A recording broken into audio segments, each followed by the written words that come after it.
Today on CityCast Chicago, there are 50 wards in Chicago, and after the municipal election, at least 11 of those wards will have new representation, either because of retirement, resignation, or the new ward map. Today, the CityCast team is breaking down some critical races from across the city. It's Tuesday, February 7th. I'm Jacoby Cochran, and this is what Chicago's talking about.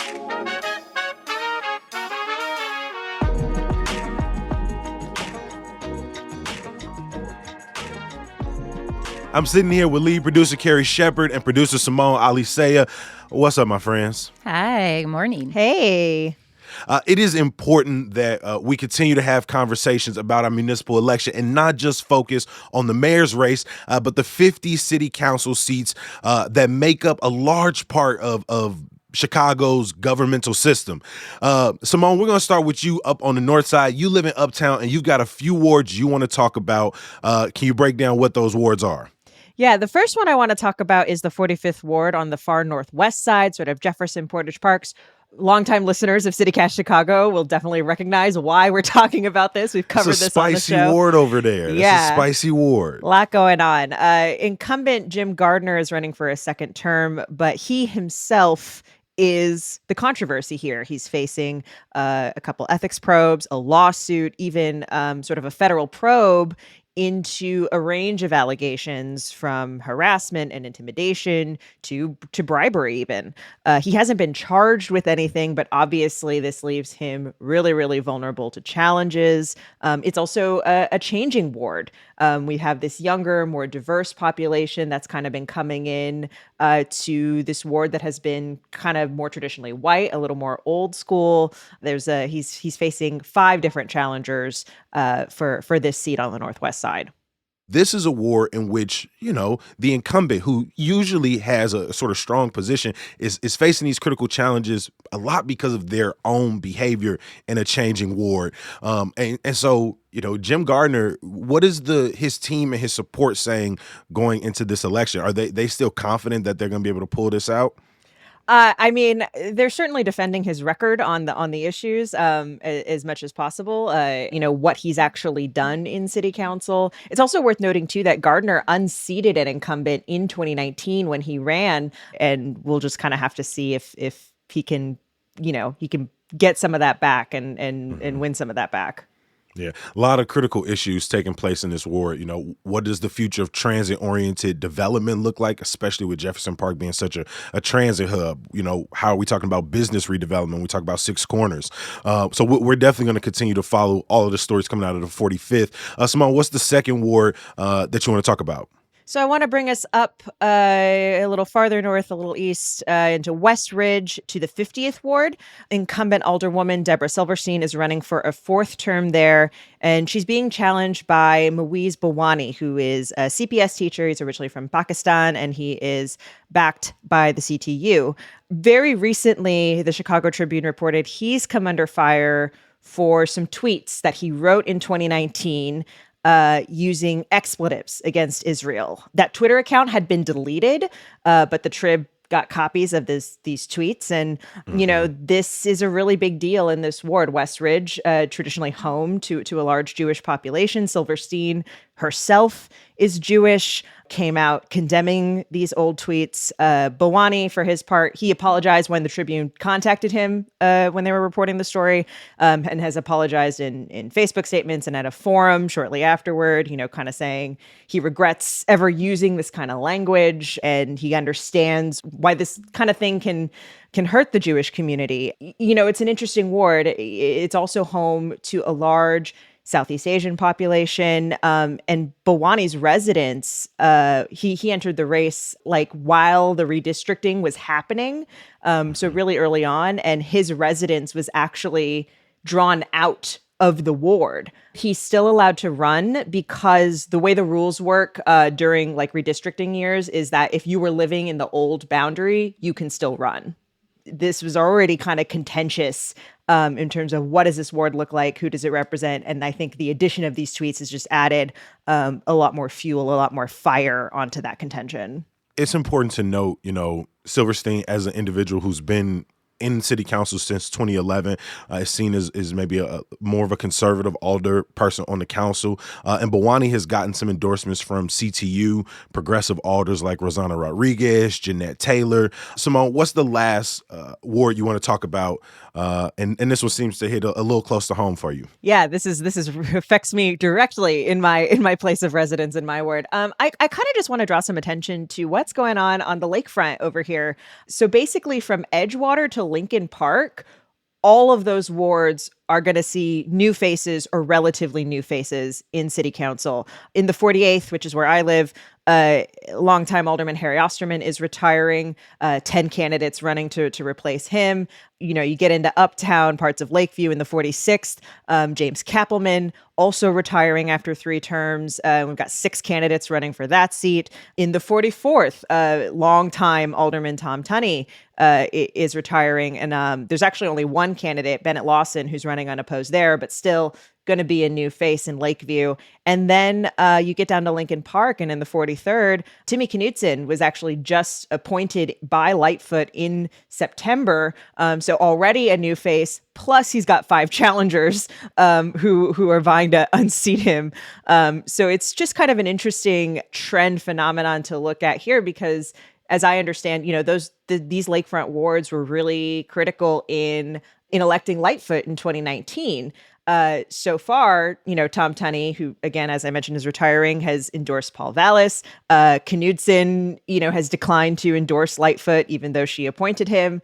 So it will be interesting to see if it will be interesting to kind of take a comparison in terms of how these different aldermanic races shake out and kind of how these wards end up going in the mayoral election as well. As someone who, is back in Chicago going on, been here for 2 years now again. What is it like to look at your ward and see 6 candidates, none of them being the incumbent? So you're having to learn all of these maybe newer platforms. Do you feel stressed about that? How does it compare to maybe the last election cycle for you? I feel really stressed about it. So actually in my ward, there are 10 candidates running, and I saw that and I immediately was like, I have to do a lot more research than I've been doing. I am not prepared to fill out my ballot. And it's so hard to, what do I want my relationship to be like with my alderman in my ward? And that's something I haven't even quite figured out for myself yet. Yeah, you want your alderman to have power, yeah, is the other thing. Yeah. Like, you want them to be accessible and approachable, but the reality is you also need them to have power to get stuff done. But, you're going to interact with an alderman, your alder, much more than you probably will the mayor. So it's important not to forget about these races as well.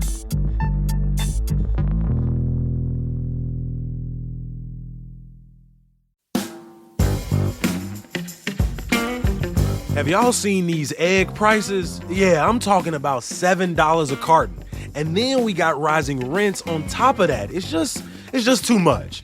It makes you wonder if you're better off trying to buy a home, or at least getting your questions answered. Before I heard the How to Buy a Home podcast, I didn't even know what questions I should be asking. And host David Sidoni can get you the answers. Like, yes, your monthly mortgage might be cheaper than rent. Or no, you probably don't need to put 20% down. You can ask David those questions directly at howtobuyahome.com. Take advantage of this free resource and start listening to the How to Buy a Home podcast wherever you listen. Visit howtobuyahome.com and make this the last year you rent.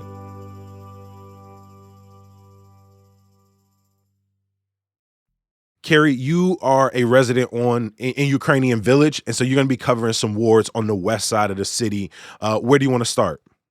I will start with the 26th ward because Roberto Maldonado is retiring there. So that is one of those races you referenced at the top that will for sure have a new alder. The 3 candidates, Jesse Fuentes, Angie Gonzalez Rodriguez, Julian Jumpin' Perez. Yes, Julian Jumpin' Perez. Actually, he includes the nickname. He set up a campaign office actually on Augusta and Campbell in this, this open storefront like months ago. And it was just like the windows are just pictures of Julian Jumpin' Perez. And for people may know, Julian Perez is a well-known commercial DJ. He was on B96 for a long time in the 90s. So he's kind of riding his popularity on that a little bit. Jessie Fuentes is a youth advocate, works at the Puerto Rican Cultural Center. Block Club reported that, she says she wants to be the first queer Latino to represent the ward. She grew up in the area. She grew up in Humboldt Park. And as we've talked about many times on the podcast, people who've grown up in Humboldt Park have seen the big change of the area as development from Wicker Park, Logan Square continues to push people out of Humboldt Park, pushes them a little bit further west, maybe to Hermosa, maybe a little northwest to Belmont Cragen. So that's a big thing that all the candidates are talking about. And then Angie Gonzalez Rodriguez she ran in 2019 and lost to Maldonado. Again, talks a lot about gentrification and the need to give that more attention. Yeah. Jessie Fuentes is really a strong candidate right now in this race, having secured some major endorsements from everything from the Teamsters to United Working Families to, alders like Rosanna Rodriguez to even the new Congressperson Delia Ramirez. And so that's going to be an interesting race in a ever-changing committee. For sure. Where you want to move us next on the city council, what happens next map? Okay, so then we'll go to the first ward. So this is Wicker Park, Bucktown, parts of Logan Square, which actually we're having a similar identity crisis to what Humboldt has been going through in recent years. Just like 20 years I've been here, Wicker Park and Bucktown have been pretty gentrified, but that was not always the case. There is a ton of development there now. So Daniel Espada is the current alder, and he was elected in 2019. He unseated Proco Joe Moreno, and actually Moreno is jumping back in the race. Moreno, people may remember, he got in some legal trouble. He got a couple DUIs. He was in the papers a bit because he accused a girlfriend of stealing his car. It turned out he had lent her the car. And I have to say, I saw a lot of Moreno posters in the neighborhood this weekend when I was in that area running some errands. Espada is part of the Democratic Socialist Progressive folks that some of whom you've already referenced. Rosanna Rodriguez, he's part of that contingent. The other thing that is, kind of causing some waves there is that his campaign office has been vandalized just recently, just last week, I believe. He was doing some sort of campaign event and somebody threw a cup at him while he was riding his bike. So it all seems very dirty politics. And then we shouldn't forget the third candidate is Sam Royko, son of the legendary newspaper columnist Mike Royko. He's a lawyer. He's been talking a lot about crime. He wants more police, but also wants more mental health services, he says. And then your final ward really hits at sort of what the remapping process every 10 years can do to the city, because the 34th ward used to be on the far south side and is no longer there. Where is it now? Totally. So the 34th ward is now sort of Greektown, West Loop, just west of the river, even kind of extends a little bit bordering, coming up against Little Italy, which, as we know, this is an area that is rich with development, okay? This is an area that has transformed and changed so much. Everybody knows now at this point, the West Loop is like the entertainment district, but it's also where in the Fulton Market District where a lot more companies are headquartering. Quote unquote, Restaurant Row for a few years has been on Randolph in that area. So there's a ton of development over there. The other big point, as you note, with the redraw, this was Carrie Austin's ward, and she was a very powerful alderman who has retired. She's facing indictment, but says she's retiring, citing medical concerns. The two candidates here, Jim Ascott, Bill Conway. Ascott is a real estate developer. Bill Conway, an attorney. People may know their names. They've both run for various offices before. Both talk about the houselessness issue in the area and that the need to reopen the mental health clinics that closed under Rahm Emanuel when he was mayor. but also just like there's a lot of money in this race, which probably doesn't surprise you considering it's a development rich area.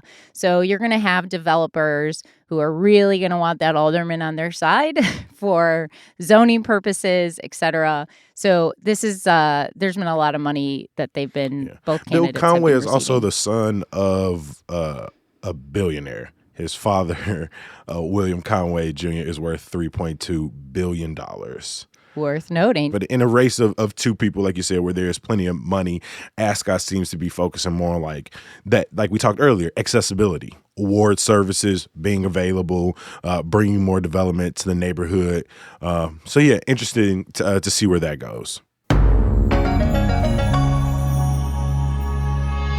Jacoby, you want to tell us about some wards and races that we should be watching on the South Side? Yes, the 5th Ward, where Leslie Hairston, who was the alderperson for 24 years, is retiring. This ward is parts of Hyde Park, South Shore, Greater Grand Crossing. And right now, it's really a site for the sort of the fight for the future of housing. The Obama Center, the huge conversation point, because residents of particularly Woodlawn and South Shore, close to Jackson Park, have tried to fight to get, a community benefits agreement in place that would say as the Obama Center is developing, it takes into account, lowering displacement. We talk about those business corridors along 71st Street, 75th Street, 79th Street, and community members want to see those revitalized. And there are 11 candidates running in this ward. Also, on Monday, I saw that they officially broke ground on the huge Regal Mile Studios, which is supposed to be a brand new film studio on the South Side. And so the amount of development that's coming into the neighborhood, one of these candidates is going to be responsible. So I'm very much invested in the conversation of South Shore. I lived there for 3 years. I shopped in the neighborhood. I got my groceries in the neighborhood. And already we're seeing a rise in rent. We're seeing developers come in and snatch up. I think South Shore had amongst the highest private developers buying homes over the last few years next to Inglewood. And so this is a neighborhood that we want to see protected and we want to see remain a place for the residents who live there. For sure, for sure. Why don't you take us a little further south to the 9th Ward? What's happening down there? Parts of the 9th Ward on the far south side include Roseland, Pullman, Washington Heights, and the incumbent there is Anthony Beal. He's running against two candidates, Cleopatra Draper, who ran in 2019, and Cameron Barnes, who's worked with Jesse Jackson's Rainbow Push organization. This is an interesting race because we continue to talk about, communities that have been disinvested in for so long. And the far south side has sort of been an emblem of disinvestment, even when you think about just access to the neighborhood. Transportation just starts to drop off when you get to the far south side. The business corridors have long been neglected. And, Anthony Beal has been there and is running on a platform of, well, look how much money we've brought through Invest Southwest. We've got the Pullman National Monument officially designated as a national landmark. He's touting new businesses, and there are more businesses on the far south side, but people still feel disenfranchised. I hope that the next city council continues to up its development and its investment on the far south side. Right next door on the southeast side, really, really big, geographically large ward. What is happening in the 10th? Yeah, I think in terms of just pure land, the 10th Ward might be the largest ward. One of the cool things about the 10th Ward is Simone and I were just down there.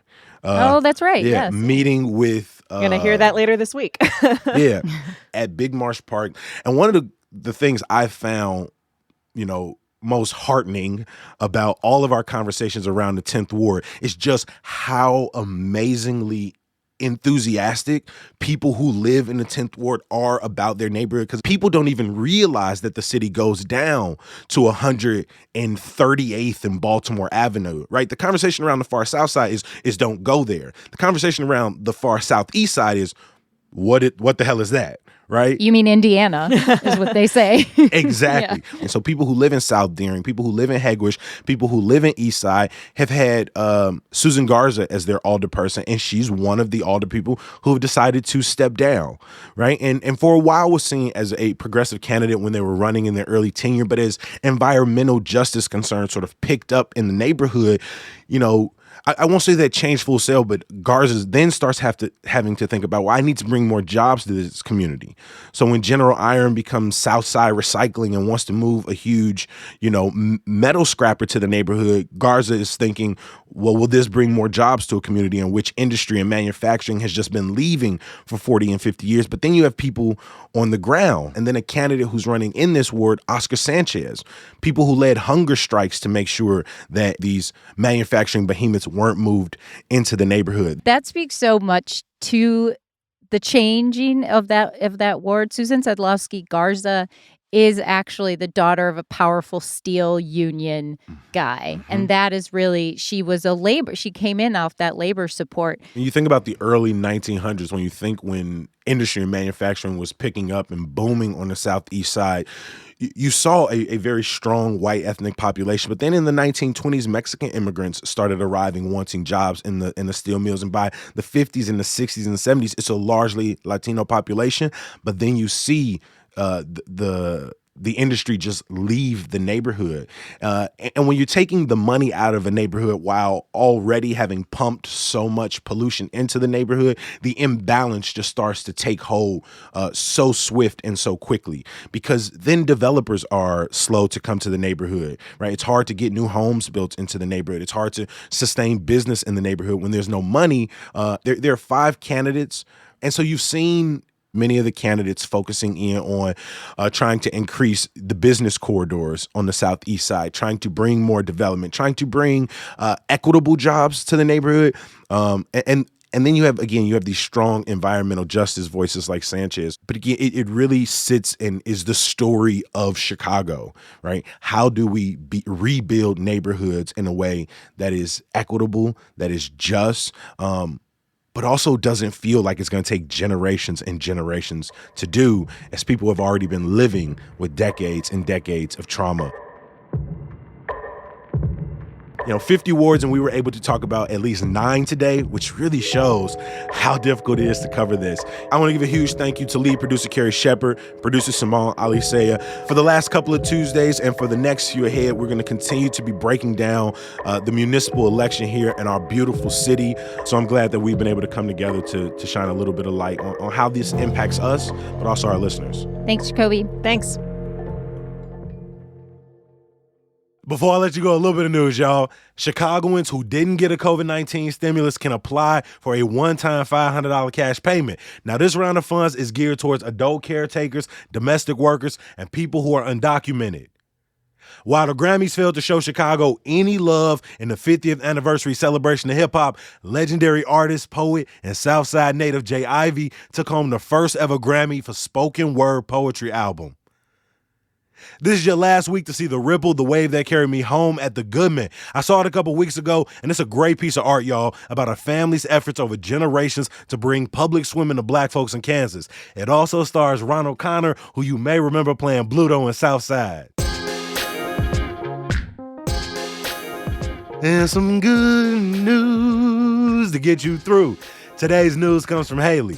This is Haley from Roscoe Village. My partner and I just stayed at an Airbnb in Avondale, which is also the museum, the Insect Asylum, and they are up in their ears with bugs and taxidermy, and it's a really incredible space that's inclusive and curious, and they have classes to learn about taxidermy, and everything's ethically sourced. So those are 2 things that are bringing me joy, and have a great day.